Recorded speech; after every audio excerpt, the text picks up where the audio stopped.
Welcome to Israel Now News. I'm Rebecca Roberts. And I'm Yochanan El Rome. In our top story, Papua New Guinea has announced that it will be opening its embassy in Jerusalem. Israel's Foreign Minister Eli Cohen released a statement thanking Papua New Guinea for the close relationship, the overwhelming support at international institutions, and the decision to establish an embassy in Jerusalem. He added that this is further evidence of the warm and important relationship between our countries. In 2017, former U.S. President Donald Trump recognized Jerusalem as the capital of Israel and moved the U.S. Embassy to the Holy City. Guatemala, Honduras, and Kosovo followed suit, establishing their countries' embassies here. Dozens of countries have opened trade missions in the Israeli capital, and Cohen vowed that the foreign ministry will continue to work to transfer more diplomatic missions to the city of Jerusalem, the eternal capital of the people of Israel. The Gulf state of Oman has opened its airspace to all airlines, including Israeli carriers. This will cut down on travel time on some routes between Israel and the Far East, shortening flight times to Thailand and India. Israeli Prime Minister Benjamin Netanyahu said this new development will turn Israel into the central transfer point between Asia and Europe. The announcement comes after months of negotiations involving Israel's foreign ministry, U.S. authorities, and Omani officials. Now, just 3 days after the announcement, an El Al flight from Tel Aviv to Bangkok crossed over the Gulf Sultanate's airspace. Israel's national carrier reported that the new route through the Saudi-Omani corridor shaved 2.5 hours off travel time. One of the pilots on that flight announced that the Israeli flag had flown over Oman for the first time. 3 innocent Jews were killed by Palestinian terrorists last week. 2 young Jewish brothers were ambushed, then gunned down by a Palestinian terrorist in Samaria. 21-year-old Hillel and 19-year-old Yagel Yaniv from the Israeli town of Har Bracha were killed as they were driving just north of the biblical city of Shechem. In a separate incident, 27-year-old dual American-Israeli citizen Eilan Ganales was killed while driving near Jericho. His family flew into Israel last week to bury their son in the central town of Ra'anana, in the country that he loves so much. Afterwards, they returned to Connecticut for the Shiva, or the days of mourning. As a result in the rise of violence, the Biden administration, the United Nations Security Council, and several world leaders came out against Israel, demanding that Jerusalem restore calm. The Security Council convened for the 3rd time in 2 months to condemn Israel. The IDF has conducted a series of raids, arresting individuals involved in planning and supporting terrorism against Jews. Muslim calls for violence and the murder of Israelis is ongoing as Arabs celebrated the slaughter of 3 Jews by handing out candy in Jenin, Nablus, and Gaza. Iran continues to make progress on its rogue weapons program. William Burns, the head of the CIA, recently warned that the Islamic Republic could be just weeks away from having nuclear weapons. The International Atomic Energy Agency recently discovered that Iran has been enriching uranium to 83%, which is a short technical step from the 90% purity needed for an atomic bomb. The IAEA noted that it would take just a few months for Iran to attach a nuclear warhead onto a sophisticated rocket. This comes as Tehran unveiled its newest Pave cruise missile that has the capability to reach Israel. Iran's rocket arsenal poses a direct threat to the Jewish state. Just a few weeks ago, Tehran unveiled a new missile with the words "Death to Israel" written in Hebrew down the side of the projectile. Israeli leaders traveled to the Red Sea resort city of Aqaba, Jordan, for a security summit attended by American and Arab officials. The meetings dealt with logistics ahead of the upcoming Muslim celebration of Ramadan. This month-long holiday is marked by fasting during the daylight hours for an entire month, with a huge festive meal at the end of each day. Israeli leaders coordinated with their Jordanian, Arab, and American counterparts to ensure that the celebrations in Israel will run smoothly.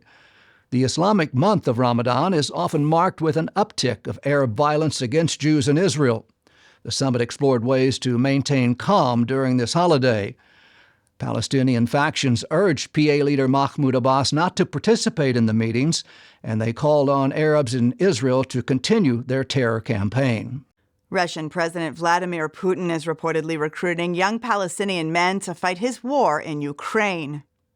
The Media Line has reported that Arabs living in Lebanon are being offered $350 in addition to a monthly salary to become mercenary fighters on the front lines in Ukraine. Most of the men were recruited out of Lebanon's largest refugee camp in El Hilweh, which is located just south of the port of Sidon. The report also cited a source within the Lebanese government who claims that operatives affiliated with the Palestinian embassy in Lebanon are coordinating the recruitment efforts. The Hezbollah terror group is also reportedly assisting Russia by providing young fighters trained in drone operations and guerrilla warfare. Israeli experts have completed a complex and sensitive restoration at David's Citadel, which is located just inside of Jerusalem's Old City walls, adjacent to the Jaffa Gate. Archaeological findings at the site date back to the First Temple period. The tower itself is much newer. It was built as an Islamic minaret by Suleiman the Magnificent during the Ottoman era 400 years ago. Israel's Channel 12 News reported that experts from the Israel Antiquities Authority were greatly concerned that the ancient tower was in imminent danger of collapse, so they began the delicate process of restoring it. IAA officials meticulously categorized the original stones to recreate the structure authentically. The top of the tower was removed for a time while engineers reinforced the structure. For the first time, an Israeli defense company participated in a military expo in the United Arab Emirates.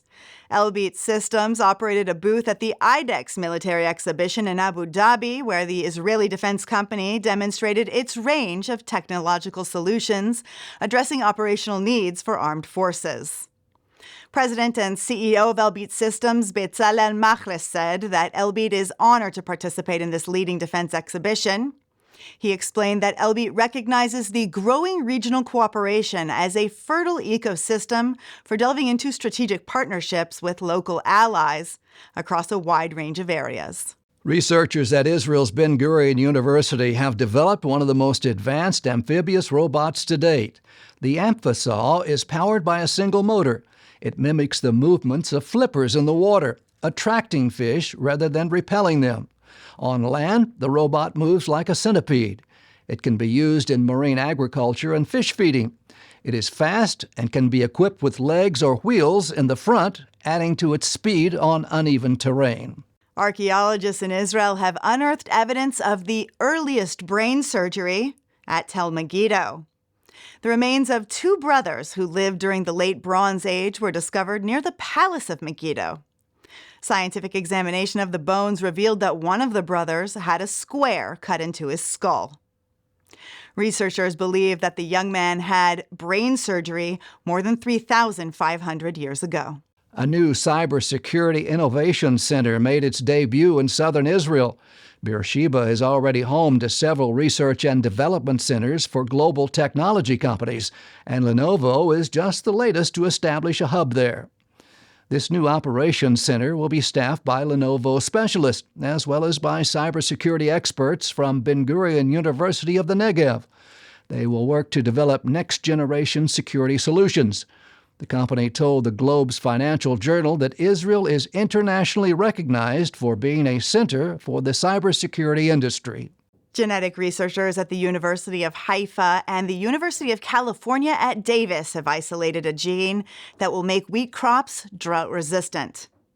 The scientists discovered that replicating the right number of copies of a specific group of genes can stimulate longer root growth in wheat, allowing it to source water and nourishment from deeper underground.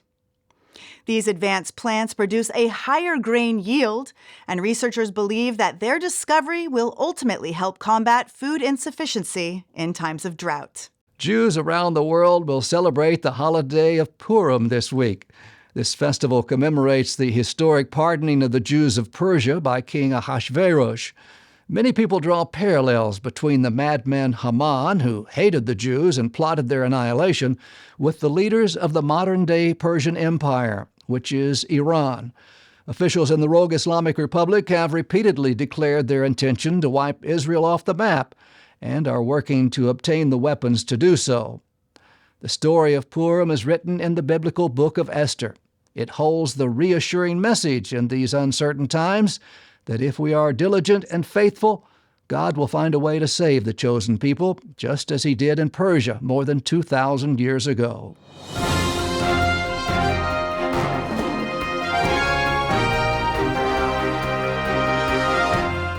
That concludes the news portion of our show. Stay tuned for Ask the Source with Josh Reinstein.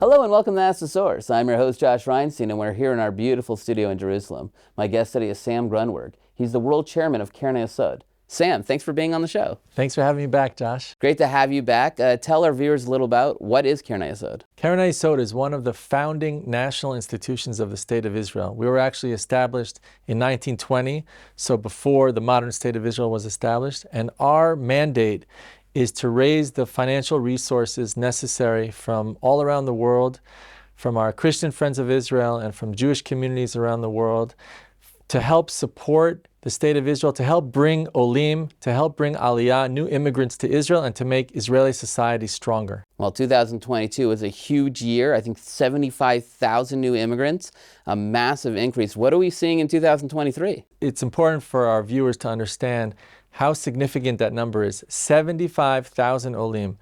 Previously, for many, many years, worldwide Aliyah was about 28,000 to 30,000. So we're talking almost tripled in 2022. Obviously, the war with Russia and Ukraine had a lot to do with that. It looks like 2023 will also be a big year, and we're gearing up, and it's going to require tremendous resources financially. So how are you meeting the need? You had Ethiopia, Ukraine, now Russia. People are scrambling to get to Israel as fast as they can. How are you doing it? Well, thankfully, we have good people like our Christian friends of Israel around the world and other communities around the world. We're asking everybody to step up and to be part of what we're doing, the Jewish nation, the people of Israel, supporting the people of Israel. It's very challenging. You know, you mentioned the numbers. We had about 15,000 Olim from Ukraine, about 45,000 from Russia, and we still have another 1,500 to go from Ethiopia under the current government resolution, and there are more, thousands more that are waiting. So the demand is great, and the resources necessary are going to be huge, but we reach out to our friends and to all of your viewers to ask them to be a part of this, not just to watch from the sides, but to take an active part in fulfilling Bible prophecy. Well, that's interesting. Under your leadership, there's been more support from Christians for the State of Israel and Aliyah in specific than ever before. Why do you think Christians need to get involved with helping with Aliyah of the Jewish people? I think, Josh, we're in a certain point in time in history. The State of Israel is the modern State of Israel is young. 75 years we're going to be celebrating soon. That's actually very young. And there's an opportunity now for Christians around the world that love Israel, support Israel, love the Jewish people, that believe in Bible prophecy and want the blessings of Genesis 12 and beyond and the scriptures. They have a chance not just to witness it, but to actually take an active role and take a part. And so I think we have an opportunity now, and that's what we're offering your viewers and our Christian friends around the world, to step up and take part in actively supporting the ingathering of the Jews from all around the world back into Israel, as it says in the scriptures. Well, we're going into the time of Purim. It's Purim this week, the story of Esther for a time of this. Do you see this as an Esther moment? Absolutely. I think it's no coincidence. And we know that in Hebrew there's no word for coincidence. It's absolutely an Esther moment. You know, just like Mordecai, Esther's uncle, said to him, if you hesitate and if you don't step up for a time such as this, then you should know that the salvation is going to come from another place. And the whole reason that God coordinated things for you to get to this position will be for nothing. But you should know that salvation is going to come from another place. It's the same thing here. The Jewish people, the Bible prophecy will take place. The Jews from around the world will return to the Jewish homeland. Now, for all of our Christian friends around the world, they have a chance and opportunity to actively be a part of that and not just be spectators from the sidelines. And so I would absolutely call and say that this is our Purim, this is the time of year of Purim. This message should ring clear and loudly with all of us. This is the time to step up and take part in what we're doing. And that's what I and we at Keren HaYesod offer. Partner with us. We partner with the government of Israel, the Jewish Agency, the Ministry of Aliyah. We are uniquely positioned to be able to carry out God's will and fulfill Bible prophecy for a time such as this. You know, one of the most exciting things in Aliyah is the Ethiopian Aliyah, that we found this lost tribe, that they're coming back in droves. You just got back from a trip to Ethiopia. You were in Gondar in their villages. Tell us about that experience. It was unbelievable, Josh. I visited, I just returned a few days ago, and with the first flight of the last group of 1,500 Olim, new immigrants, under the last Israeli government resolution called Rock of Israel II. And I visited and I saw where these Olim in waiting, these new immigrants, some of them have been waiting for many, many years to be reunited with their families and to see the conditions in which they live. And the most remarkable thing is to see how in the most difficult conditions, they retain their Judaism, they retain their practices. I prayed with them in their synagogue. It was unbelievable. And despite what may appear as tremendous cultural differences, we were singing the same songs and saying the same words and praying from the same prayer book. It's unbelievable. It's biblical times, and it's miracles that we're witnessing, that a people like that, a lost tribe, have been able to preserve their Jewish identity and their Judaism. And now to be able to be part of bringing them home to their homeland is nothing short of the fulfillment of Bible prophecy. Sam, there are literally tens of millions of people watching the show. What message do you have for our viewing audience? Well, my first message is a message of gratitude. I want to thank all of you that stand for Israel and that stand by Israel, not just in financial support, but also helping us diplomatically and politically. We have a lot of, unfortunately, adversaries around the world, and there's a lot of anti-Semitism, and we have to stand up for what is true and what is right. But my message is also, don't sit on the sidelines. Take up that message of Esther and of Purim for a time such as this.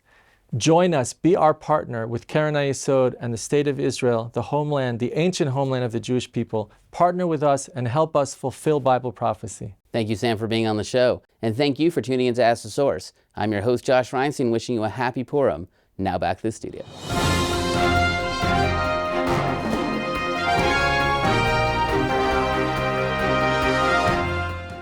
Up next, the return to Zion with Keren HaYesod.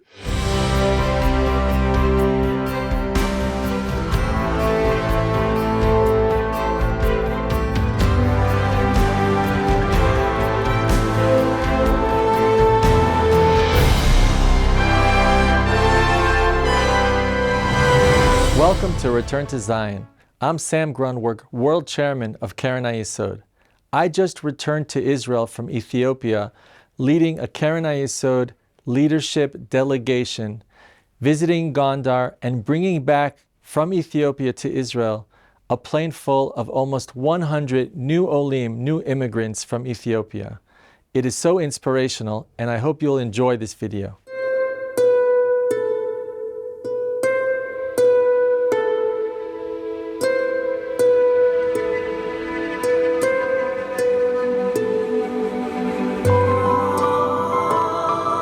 We've just completed a 3-day, most amazing mission, traveling to Gondar.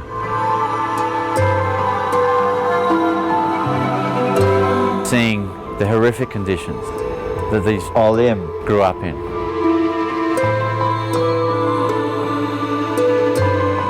But most importantly, to see how Jewish life was thriving all those years ago.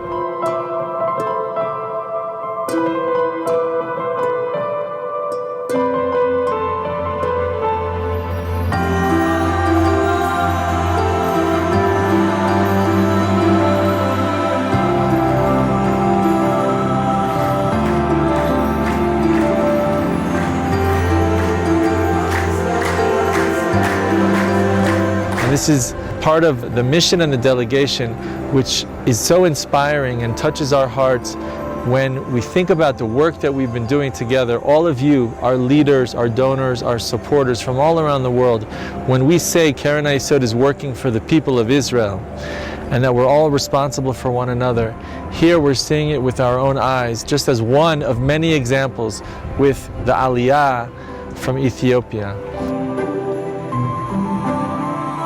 to go into their homes, to see the children, to see the eyes of the children, and the hope that the families have and the parents is the most amazing and most rewarding experience. To be part of an organization that genuinely is involved in saving lives, saving Jewish lives, and saving lives of family members who want to be reunited with their families in Israel.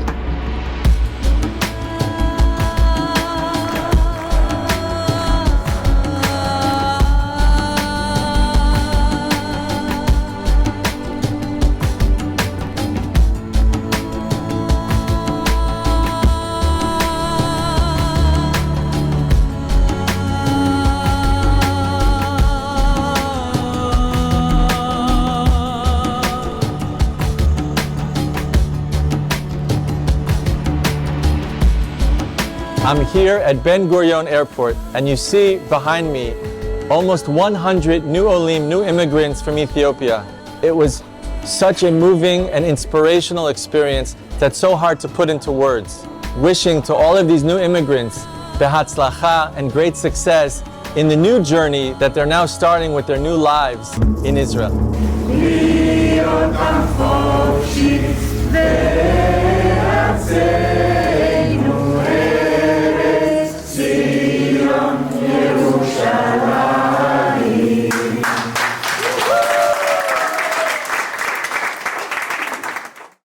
Let's bless Israel together. Now's the time for you to get involved.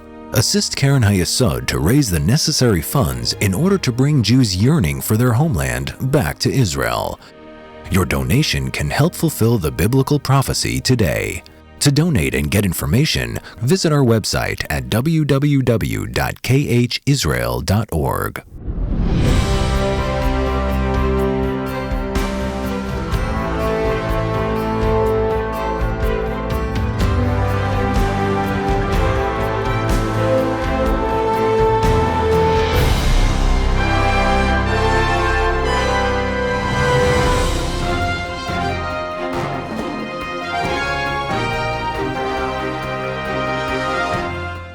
And now, Shining Light from Israel.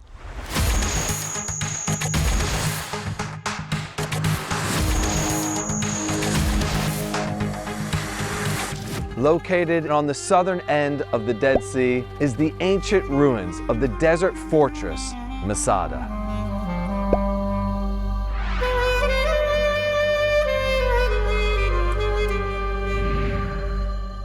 Masada, a desert fortress built on the edge of the Judean desert, was originally constructed by the Hashmoneans, the heroes of the story of Hanukkah. However, the ruins that we see here today that we'll be walking through were built by King Herod, not just as a desert fortress, but also a palace in which he could hide out during times of trouble.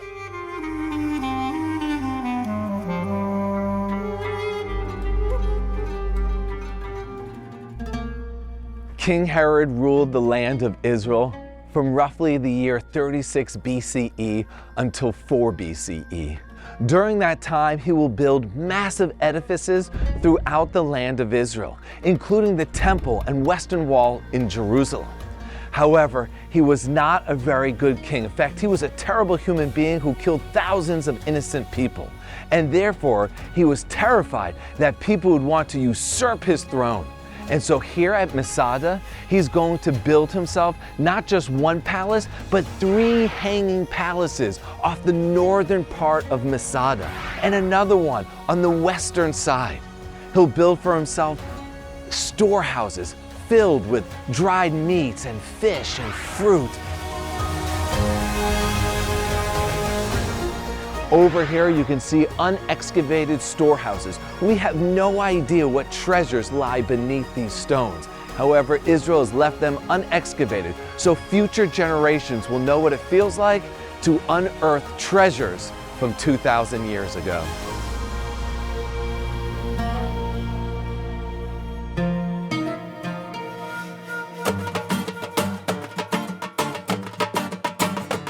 King Herod may have been the king of the Jews, but he was made as such by the Romans. Therefore, he had this unquenchable appetite to prove how Roman he was. He will build Caesarea, a pagan port city along the coast of the Mediterranean. And here at Masada, he's going to build a quintessential Roman bathhouse, designed to the highest degree of Roman interior fashion, lined with frescoes painted on the wall, benches, tiled floors. He'll have a tepidarium, a frigidarium, and of course, the coldarium. Let's go there now.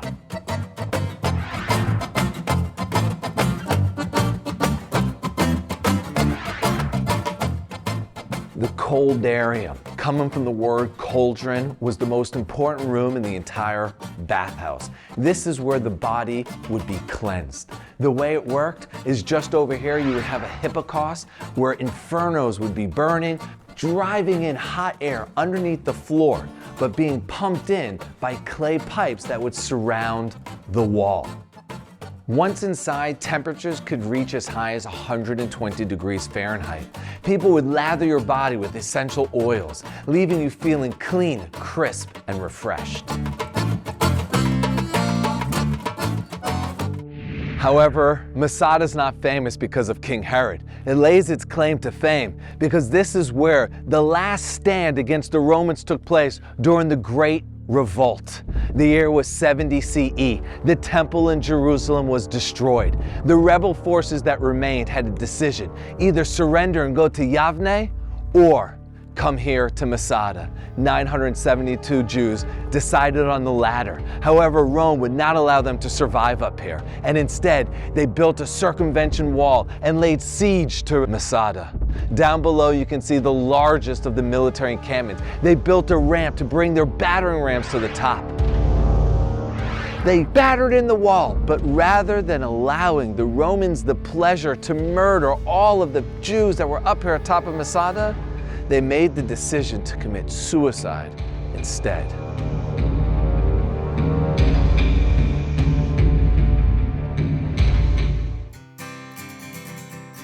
In addition to the archaeological excavations at the top of Masada that can be accessed either by hiking or taking the cable car, there's also a museum at the bottom that boasts many of the relics that have been discovered here. Thanks for joining us today, and on your next visit to Israel, you can't miss the desert fortress of Masada.